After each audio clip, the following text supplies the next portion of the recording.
While folks continue to join, we can get started, I think.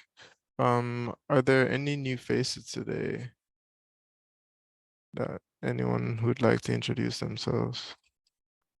I'm a new face. My name's Bob Lockwood. I'm a distinguished engineer at Capital One.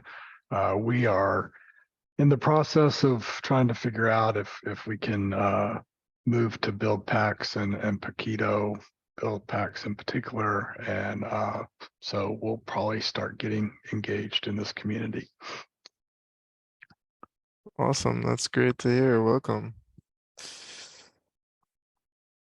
Um, Out of curiosity, are there any specific language families y'all are interested in particular? I would say the four that we're most interested in are Java, Go, Python, and Node.js.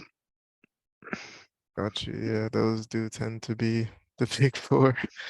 Um, cool. Thank you for joining and welcome again. Um, all right.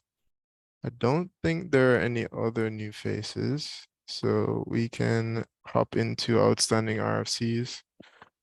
Um, Let me share my screen so that folks can follow along.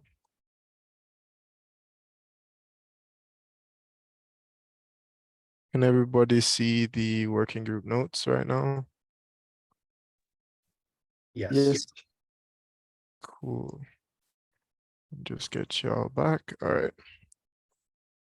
So if we hop over to outstanding RFCs and we'll start from down here. Um, it seems like the last comment was a week ago. Not sure if this was addressed or not. It doesn't seem that way. Sorry, I can't multitask. I think this RC is good to go. Like we were waiting for someone who this is the YQ one. Yeah, we were waiting for someone who in the past mentioned they happened to use this. We tagged them, they hadn't responded. I think it's fine to go ahead and remove this like binary from the stacks, i.e., accept the RFC. Okay. Perhaps we should look into a label for this kind of thing, like an RFC that's like good to go. I don't know if that's overkill, but that's good to know. All right, and this is the big one that we've been talking about for a while. I was looking through this one and it looks like the most recent comments seem to have been a few days ago. Oh, well, never mind. There are some new ones. Anything to say about this one? Other than the conversations happening on the thread? I think the main thing that came out of the last few sets of conversations I've been a part of for this RFC is that it sounds like we're leaning pretty heavily into creating a second RFC to talk about like how to implement across the Paketo Buildpacks, like how to implement a consistent way of providing dependency metadata, but we wanted to punt that to a separate RFC. So this one describes like it will be removed and replaced with something, and then a second RFC will be like Buildpacks should replace it with this model here. Right. And there was like 2 or 3 threads that kind of touched on this, and I closed a couple of them. And I think the one that you have right open, actually, it's not this; it was further up. But anyway, there's one thread that's still open about that, just in case folks want to comment on that idea of punting the RFC. Okay. A lot of the other threads, at least the ones I've been involved in, are kind of like bike shedding on the recommendations, which we don't really need to bike shed on because we can just kind of say like language families can do what makes sense for them.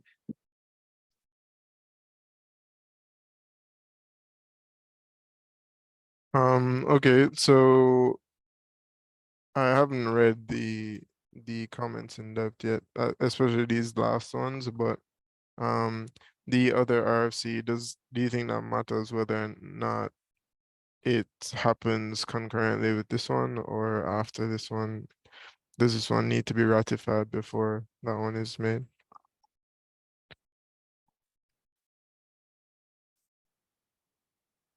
Personally, I'm fine with that, but the two authors of this RFC are not here, right? Dan and Forrest. Yeah. So I don't feel like I can really speak to their intent with the RFC. Yeah, that's fair enough. All right. All right, multi-arc build packs.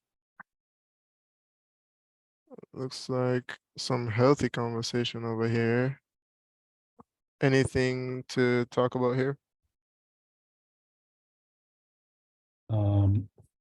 So I just have a question about like the RFC, the previous RFC and this one, because they seem kind of related. You know, like when you go to implement what I'm proposing here, you probably want to do what you're proposing in the previous RFC. So I don't know if you know, like what is the order here, and how do we move forward? Maybe just get some thoughts on that.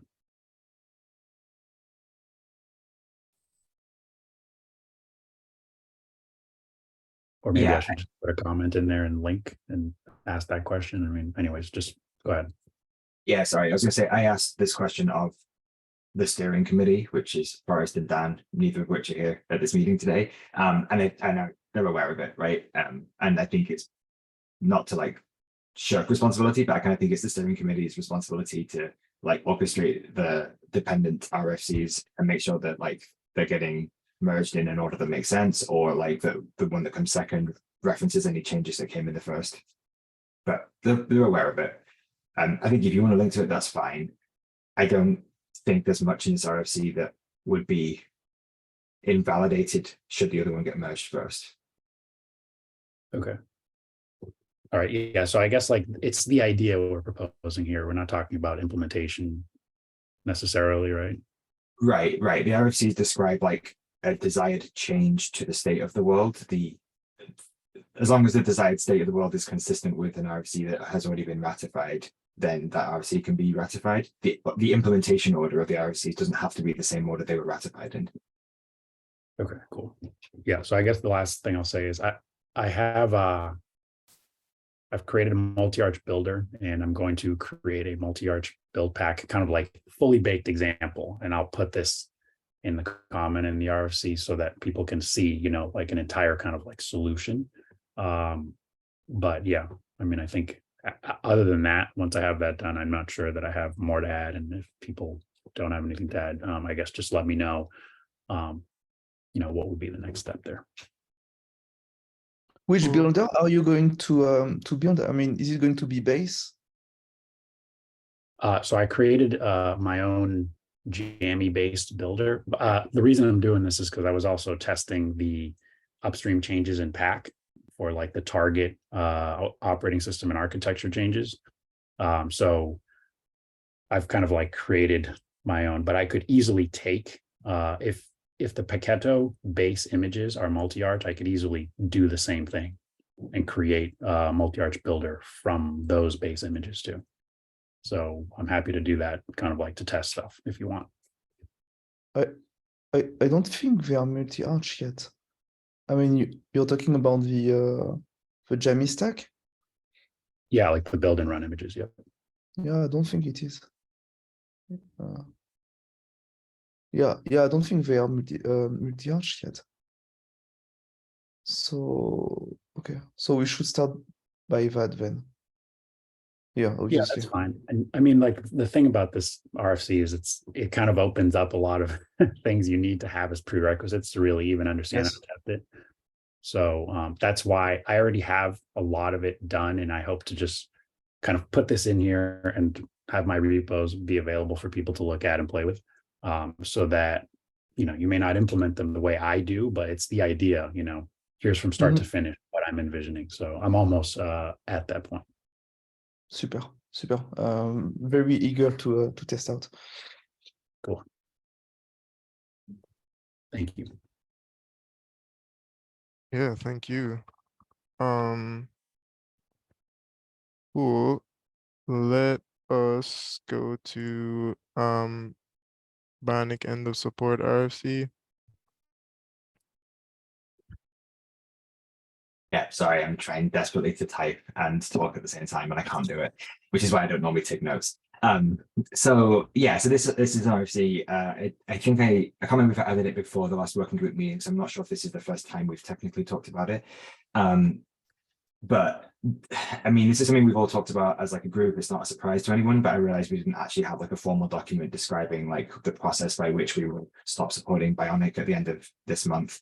So this RFC is really just a description of the things we've informally talked about. Basically, we're going to start publishing new stats and builders, and over time, we will be removing the Bionic support for dependencies, right? So like any dependency that is explicitly compiled or just explicitly supports Bionic will be removed from the language families. I'm not being net prescriptive about the timeline because it kind of doesn't matter. Like Bionic, Ubuntu will stop supporting Bionic at the end of the month. We will remove it after that date, but there's no need to have a specific timeline for that. I just wanted to document like the types of things that we're going to have to do, like remove the CI, like document the migration path and document that like Jammy is the only supported stack at that point. So hopefully this RFC isn't like a surprise to anyone. Like I just wanted to put it out there and have like a formal point that people can talk to.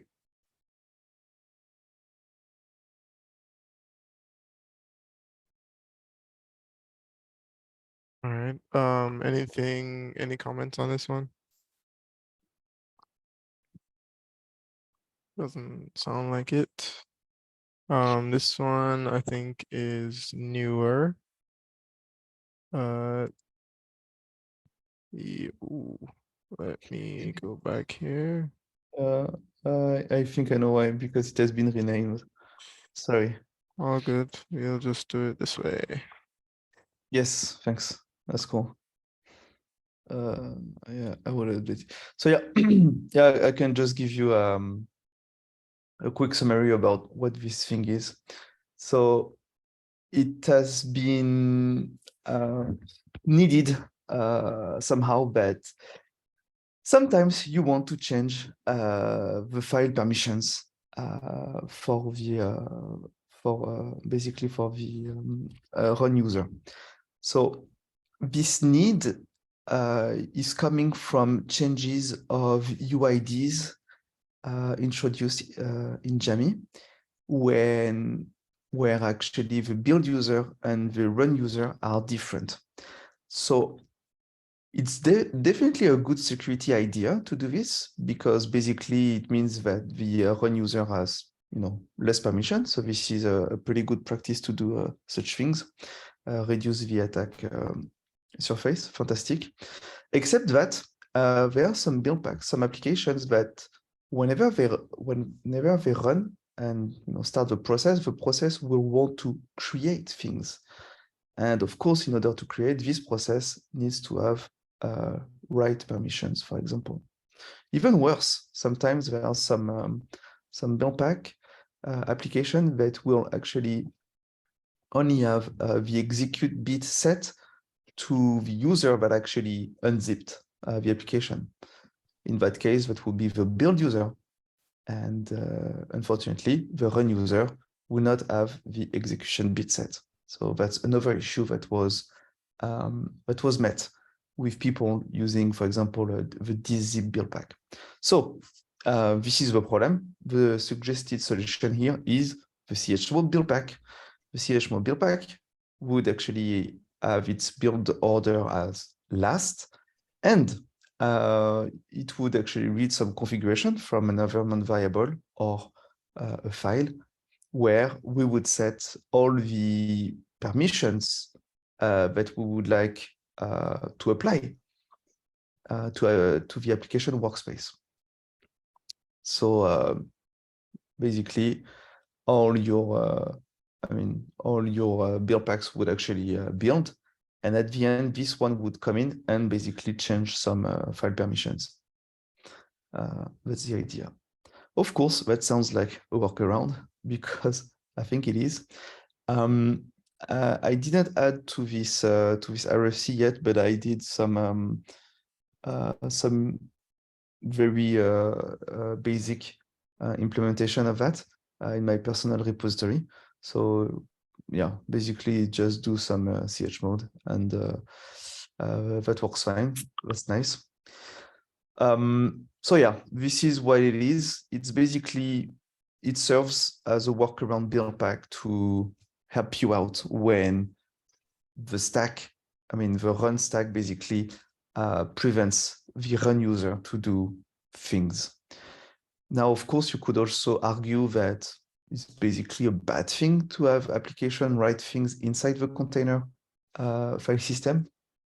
I would definitely agree, but sometimes life is not ideal. So some people do need to actually write things at runtime. So this is what this is. chmod Buildpack, and it could save your life. This is basically the rationale behind this Buildpack. You have to be really careful with something like this, because when you've got something that's recursively adding execute bits across an entire directory structure, you're going to end up setting everything executable. And that's usually where you end up getting into trouble, where suddenly things become executable on paths that they shouldn't have been. And the application, when it's invoked remotely, now can start driving things that should never have had execute bits set on them. And so I think it's very dangerous for an application, for a build pack to come along and recursively apply permissions that grant that kind of stuff across a whole directory, because you're laying yourself wide open to security implications when the application's in production later. Yes. Now, the good news is that it's an opt-in build pack, right? So if you don't configure anything, nothing's going to happen. So basically, if you want to shoot yourself in the foot, it's on you. But yeah, this build pack definitely won't prevent you to harm you. So yeah, we could add, if that moves forward. The question is, why are we looking at chmod? Would not chown be a better call? No, could we not? The problem is here that the permissions between the user ID and the group have not been thought through for the application that has been built, and trying to correct that in post by a single build pack seems to be challenging, because to do it like this, you're basically, with the example that you've supplied there, you hit the entire workspace recursively to make it fit your idea of how it needs to work. That carries no knowledge at all of what the application put in there and what bits the application set on there and what prior build packs may have set up to say, I've put this content in this directory, it must not be executable in this run image. And then this one comes along and overwrites that, and you're in a lot of trouble very quickly. Whereas, the right answer is to solve why the permission was not correct in the first place and go back and correct that. And if it's on an application basis that needs to fix that, then why is that application? If that application is now running under a user ID that doesn't have permissions to be able to do what it needs to, then that's the thing that needs to fix, rather than, smacking the entire workspace with a mask to try and make everything work. This is insanely dangerous. Okay, so several things. So first, I will reply to your suggestion about chown. The build user. So of course, this build pack will be executed as build user at build time, and the build user does not have permission to change ownership back to the run user. That was new to me. And root can do that, but not build user. Build user cannot decide for you.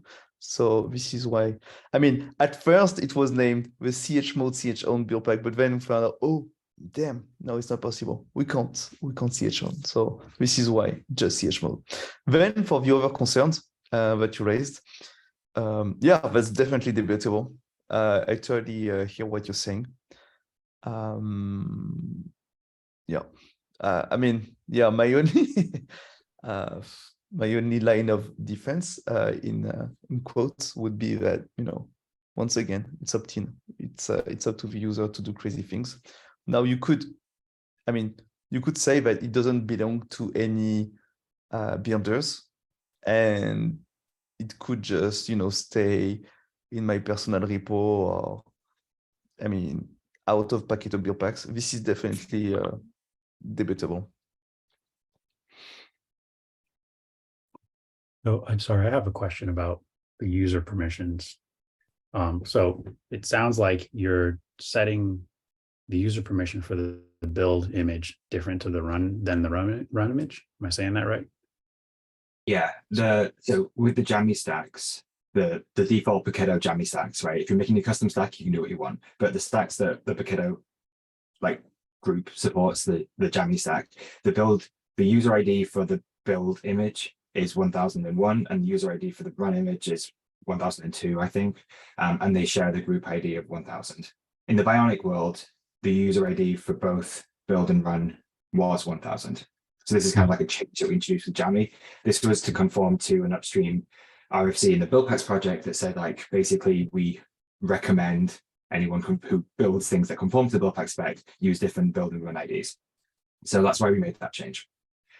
We have seen that a myriad of application frameworks do not work with this, right? Tim, I remember you were saying there's like, I think it's like React, just like that expects to be able to like write and execute files at runtime that did not exist at build time, which you can't do if the permissions are wrong. The dist zip build pack, I think, is part of the Java ecosystem, and that does, I'm not sure what that does. The Java folks know more about that. That seems to cause like a long tail of issues when like unpacking arbitrary zipped code. I don't know. I'm sure Anthony can speak more to that. So we've definitely seen this cause problems. There's essentially three solutions, right? We do nothing, not really acceptable. We revert the change in the stack, which is not ideal because it would be like, you know, a backward step in sort of baseline security for the vast majority of applications that are not impacted. It would be a step backwards. Or we provide people with like an escape hatch, which is kind of the intent of this RFC. To your point, Anthony, I think like if we as a community are worried about providing this foot gun, we could obviously just not include it in the default builders, right? We can just put it as a build pack. It's there. If you know what you're doing and you need to use this, like you add it at the end of your build order manually with a -b in your pack build command.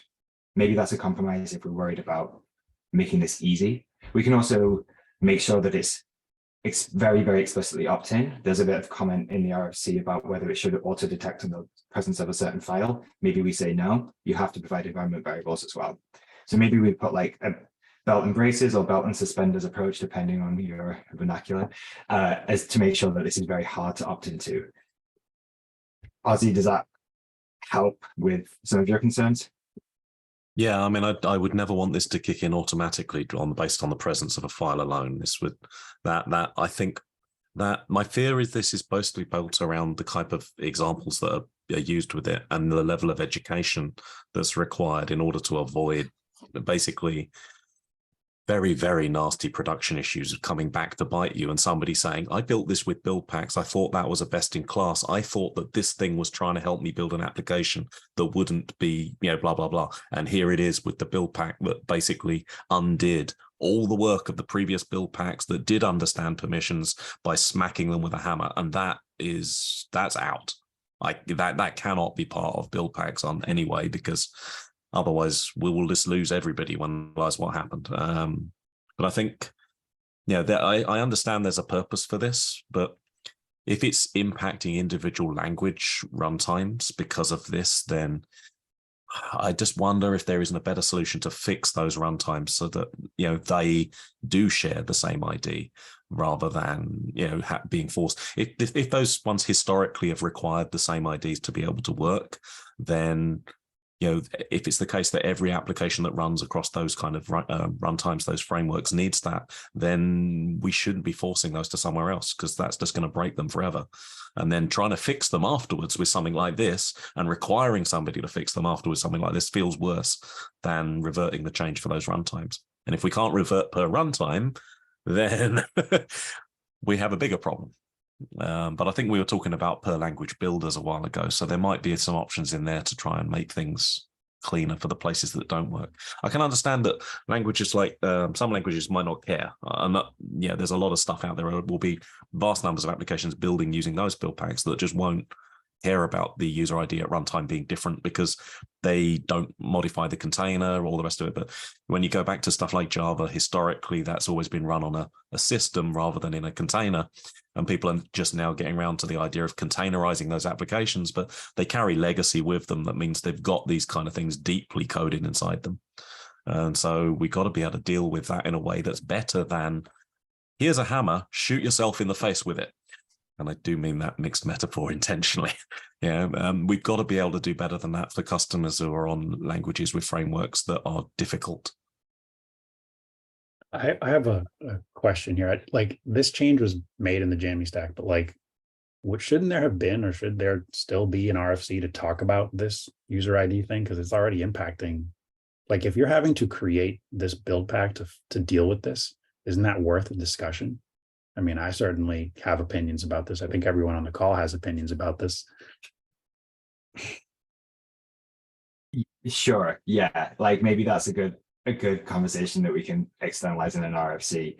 Like, to go back to the first point, Ozzy, like, on the commercial side, we've been playing whack-a-mole for quite some time, trying to like keep this problem just keeps cropping up and keeps cropping up. And like, we've fixed a bunch of stuff. We've made patches in various like commercial like build packs that rely on this kind of like behavior. And in the end, like, it's just really hard. And like, we don't have control over the upstream runtime. Like, I have no idea how long it would take React to accept a patch to not require like arbitrary execution at runtime, right? Is that even feasible? At that point, then you say like, well, maybe the React build pack is going to be responsible for chmodding certain directories that we know happen to be written at runtime. But that's like one thin slice, and we've seen like, you know, many instances across multiple build packs of this, and it's also not forwards compatible, right? Like, I have no idea, taking the React example again, like, I have no idea if in 6 months React expects to be able to write to this other directory, or be able to create this directory with this set of permissions. Like, this is always going to be a problem that we either have to fix with like an escape hatch, or, to Jericho's point, we have a conversation about like the implications of the runtime and build time stack IDs. You know, I agree with that, but I think that it does actually make better sense for React to be managing the files that get chmodded rather than leaving that. You know, if you were going to take care of things via chmod, would you want the application developer who doesn't necessarily understand what the implications are of chmodding things with a big fat brush? Or would you rather do it so that the specialized knowledge of the React team, who understands which files need to be done and which directories and what the implications are, take care of it? Because the React build pack, in theory, has at least a little bit of knowledge about how the application is structured. So it kind of makes more sense to go that way. And yes, it is more work on the React team to figure out, you know, the maintenance of that set of chmods, but they're the ones with that knowledge. And the whole point of Buildpacks is to try and codify that knowledge into Buildpacks rather than allow the end user to get it wrong repeatedly. And my fear is with this is that although, yes, this RFC will completely make it possible to solve all the problems, that the default way that people are going to apply this is going to be the equivalent of a, you know, chmod -R755 workspace, problem solved. And I think that is, and if that becomes the way that's standard, then there's just no point. We should just give up. And I don't mean that seriously, but you know what I mean? It's that would be terrible, but I can see that becoming the default. Oh, it didn't work. Let's apply this line and now everything works. Just put this file in this directory, you know? So yeah, I get your point. If we guard it, if we make it harder to use, that's good. I think that an escape hatch like this will still be needed. But if we can do everything we can to minimize the number of times that it is, then the greater the chance that somebody isn't going to essentially chmod the entire workspace to have executes bits set over everything. Because I really worry about that idea. All it takes is like imagine an Apache container or something like that, and we end up setting execute bits across everything, so they're now eligible to be run as you know, the old school CGI type things, and bad stuff very quickly. I've had to fix too many PCs where that's happened. So you can't, that's the other thing, is you can't undo it, right? Once it's been chmodded with a big fat brush like that, you've lost all knowledge about what the permissions were before you did it. So you can never correct that again.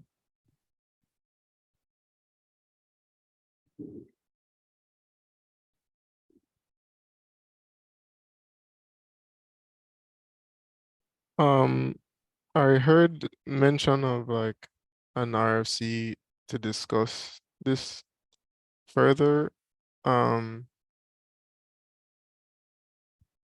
like there's already this one that was ratified some time ago. Should like would folks want a separate one or to like reopen this in some way? I guess it would have to be an addendum anyway. So like a separate conversation sounds like what we would want. Yeah, it seems like I missed that boat. So yeah. Yeah, Yeah, this I was missed that one some too. time ago for sure. They're also slightly different. Like this is an RFC to discuss making like the runtime layer read only, which is functionally similar to what we're talking about, but is actually a distinct thing that we haven't actually implemented yet. The change in the Jammy stack was just part of the Jammy stack RFC. There's a line that says like use Okay. different UIDs to conform to the upstream Buildpacks RFC, whatever. So there wasn't a separate RFC for it. It was rolled into the create Jammy stack, and it was part of the implementation details of that, which also I think might have predated your joining the community, Jericho. So the ship sailed, but it was a different ship. Yeah, fair enough. Okay. Yeah, I mean, I'm interested because I was looking at the Jammy ones for when I was putting together the UBI ones, and with the extension stuff, it becomes more complicated with user IDs again, because of course, any extension can switch the run image to something else. And the question is then which user ID becomes the run ID at that point? Is it the last user directive in the run image Docker file that got switched to, or is it the environment variables, CNV, group ID, user ID? The same thing applies during extension execution on the extension of the builder image as well. And I did some tests with that, and I raised that probably about a month ago with the team back up in CNCF Buildpacks to say that there are currently inconsistencies with the way that user IDs are being handled that are worrying, but it doesn't look like anybody there has picked that up yet, as far as other than the number of little eyeball emojis that I got on it saying, oops, this doesn't feel, yeah. So I think there's still more to go there upstream to resolve this, because it feels like if you're going to have a build ID and a different run ID, that it isn't enough from a CNCF Buildpacks perspective to just say, yes, these should be different. That theoretically the builder should know what the run ID should be, so that the builder can start making plans for what to set up so that the run image can work under that ID, because it should be the builder that should be in charge of getting the run IDs, the permissions and the stuff for files and directories set up so that the run image is secure and works in an understandable fashion. And I think that's missing at the moment, because I don't think that the builder image is aware of what the inevitable run ID will become. Yeah. If I'm not familiar with what you're describing because I haven't explored extensions that do that, but yeah, if it's possible to set a different user ID during an extension that is inconsistent with the CMB metadata, that sounds like a state that should not be valid. And ideally, that sounds like a case that the lifecycle would catch. But like, I'm not sure, I haven't explored it. That kind of sounds like a Buildpacks thing that you've already filed.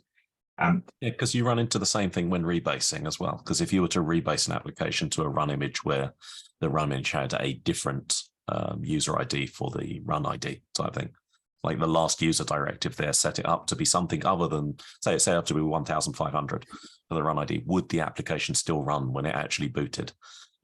Is it the case that it should be flexible like that?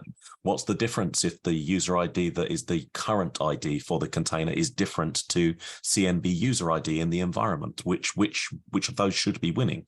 Yeah, none of this is clear to me at this point, and I don't think that the Buildpacks spec lays out anywhere near enough detail on how to handle user IDs to enable us to have a decent answer at the Paketo level as a user of that spec as to what we should be doing. So I think there's some of this needs to be pushed upstream, because that will then correctly solve the jammy problems that you're having, because that will give us the information to know how we can solve this properly.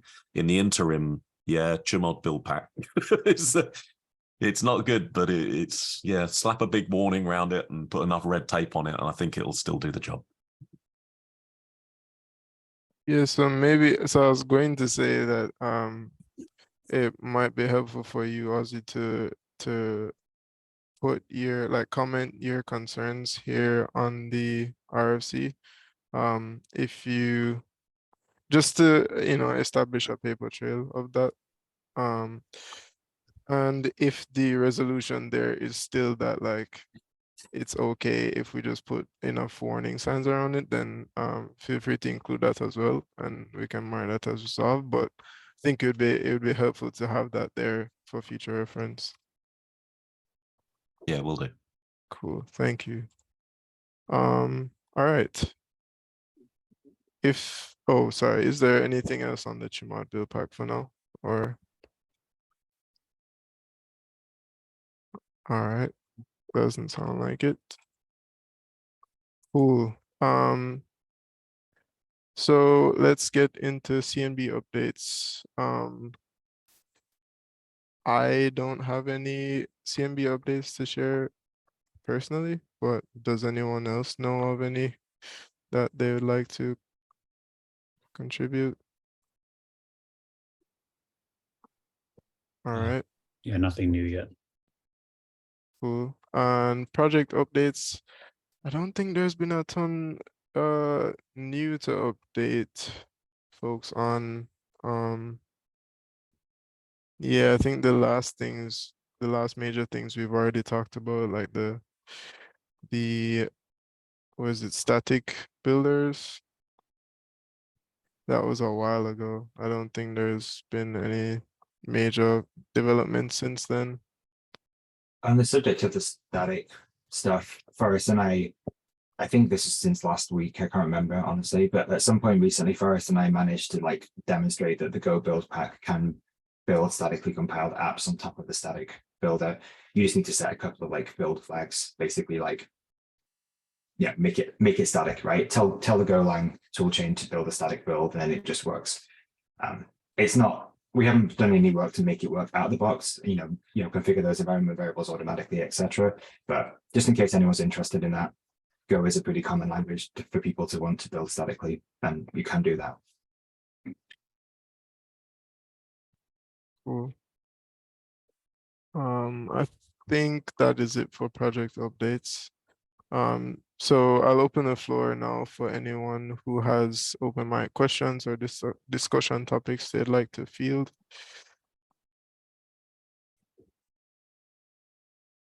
Just a quick one for me on behalf of the Node.js guys for the UBI stuff.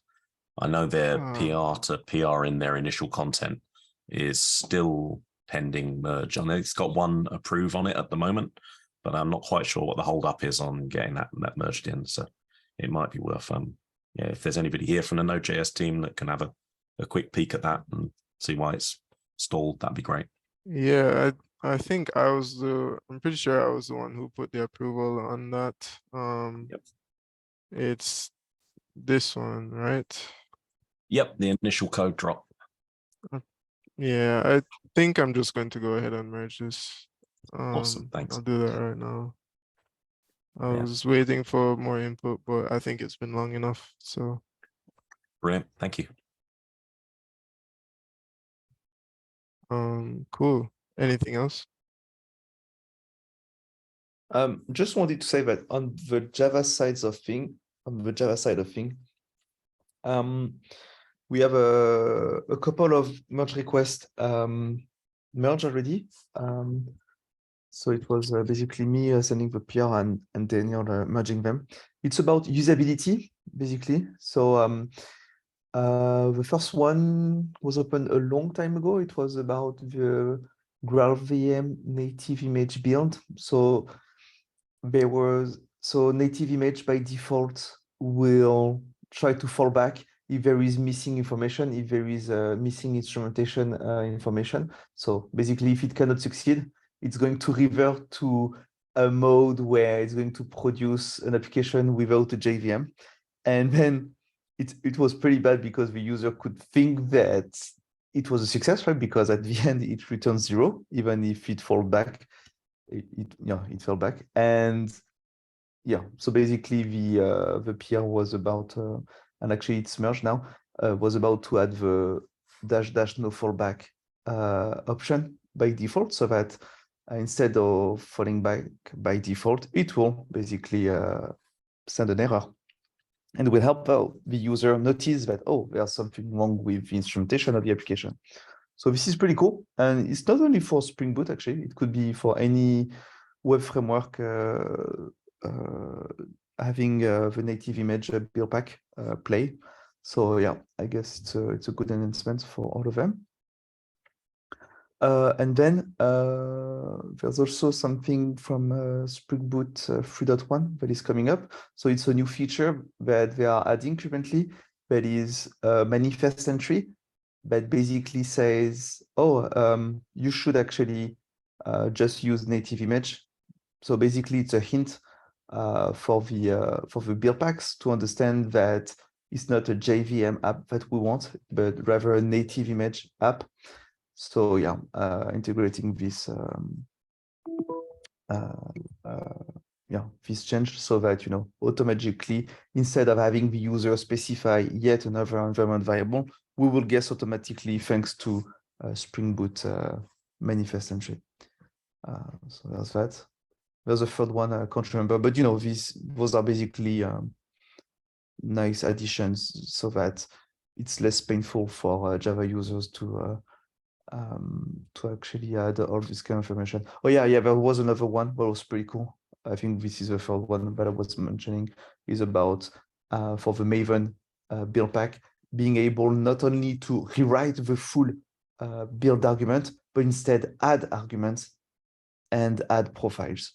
So that's going to be a good also usability feature for the user. Actually, it's already merged. So that the users, you know, if they want to apply a specific profile or if they want to add arguments, they won't have to repeat the whole chain like they used to do. So it's going to be cleaner for them. But I guess most of the updates from the Java front. Cool. Thank you. All right. If there's nothing else, I'll leave the space open for any other questions, but if there's nothing else, we can wrap up.